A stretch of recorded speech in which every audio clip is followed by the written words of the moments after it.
Awesome. Welcome to our family group midweek. We're going to follow the same pattern we've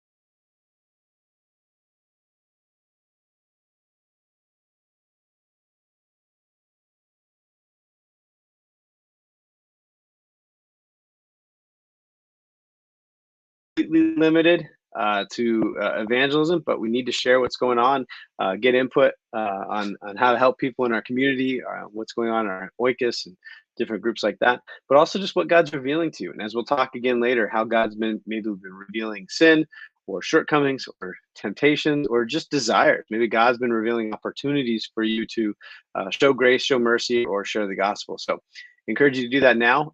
Just to kind of share what's going on and the staff and leadership, we're working on growing our staff, and so hopefully we'll have an interview coming up with a young couple that possibly take on some staff responsibilities here and get a chance to train in the ministry. We're also working on trying to grow small group leaders and shepherds. We have a plan rolling out as we go into the summer. So more of that to come, but we feel like God's kind of revealing places we can grow as a church, and I'm excited about that.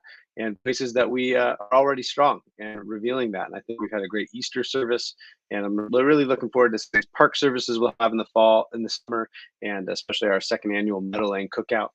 Just great opportunities to share the gospel, share time with each other. So that's what God's been revealing to me, that we have some weaknesses, we have some strengths. We want to leverage those things, and we'll be excited to announce when we get a chance to bring in a young couple and to have an interview and see what happens in that. So that's kind of just an update on things going on. We'll have more details on all the small group stuff and all that coming up. But for now, let's share what God's been revealing and teaching you.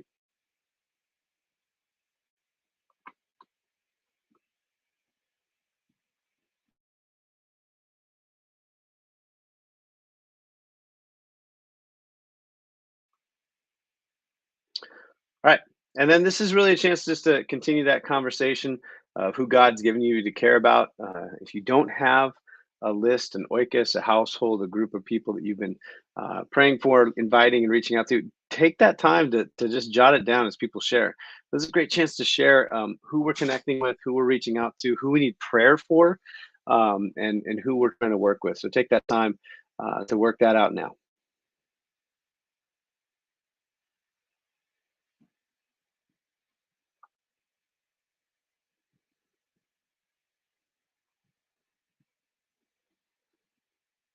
Okay. So this might look really familiar. It's the same title as last week. Come on in. We're open, talking about openness and confession in our fellowship. Hopefully, that was a fruitful reminder for the need for that in our communities of faith to confess sin to each other. Hopefully, you had time to do that in our last midweek and have since followed up with that with one another. And we'll repeat that process this week, but I want to look at it in a new perspective today, because I think sometimes we can really focus on our personal sin and maybe miss the communal sin, the congregation, the church, the fellowship, or our participation in kind of universal sin. And what I mean by that is our sin is never independent of other people. Somebody is always affected. There's no innocent sin that doesn't affect other people. And a great quote that I'll bring up here in a little bit from Dietrich Bonhoeffer kind of talks about this concept of what that looks like and what sin is, and how it affects our community. And so today we're going to talk more about that, what sin is and how that works. So at this time, I want you to just read a passage with me. It's in Mark chapter 9. It was a section that we didn't quite get to in our Sunday sermon. So read now. You can pause the video, read out loud. Mark 9:42 through 49. It should be a very familiar passage, maybe with a little different tone as it's also found in Luke and Matthew. But take the time to read that now.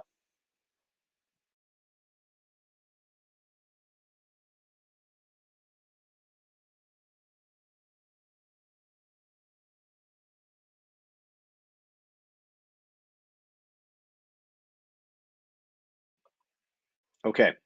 So we're reading this passage and it talks about temptation to sin. And what I wanted to focus on is this idea of kind of universal sin, or how our sins affect the world around us. And the quote from Dietrich Bonhoeffer says this. And now, Bonhoeffer was a pastor, theologian in Germany during World War II. There's some great commentaries and biographies about his life. But he says this. He says, without Christ, there is discord between God and man, and between man and man.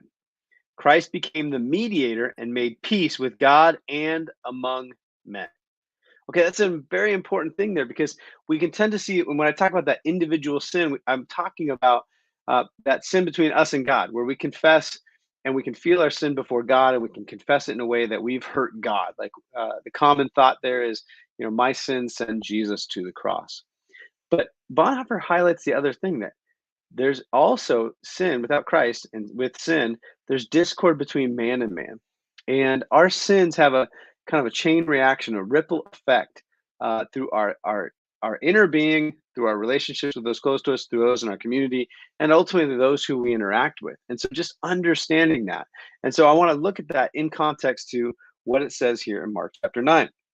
And there's kind of three parts to this that kind of pop up. Verse 42 through verse 42 talks about, if any one of you put a stumbling block before one of these little ones who believe in me, it would be better for you to a great millstone hung around your neck and you were thrown into the sea. This is one of the few passages where Jesus' intensity really overflows from the text, almost to the point where we can feel discomfort coming close to him. He's no longer kind of that comforting shepherd with the lamb over his shoulder. This is a fiery preacher who's impassioned about not only sin, but also the sin that affects others. And I think to understand that our sin as a model to people, or as an explanation to people of faith, is important. And he's talking about the temptation in this direct context. He's holding a child, and never stops that from verse 37. But also in general, not just the children, but little ones in kind of the faith. And John will later use this language as he talks about us as children in 1 John, 2 John, 3 John, as he takes on a fatherly, paternal role. But the first point here is our sins affect other people. And those are the greatest sins. I mean, the threat here is it's better for you to drown than to be found guilty of hurting people with sins. And so why is confession so important? Because it puts us out there to have corrective behaviors and to be honest about where we are, so that it doesn't affect other people. I think this is true, especially for parents, just to be able to even confess to our kids when we've blown it, and confess our sins to one another, or have that habit of just honesty and humility. But it's imperative, because we don't want to cause our kids to sin. We don't want to create generational sins that just keep popping up. You can look at Abraham and his son. They both lie about their wives being sisters. You think of David and his sexual sins and the effect of that in his household.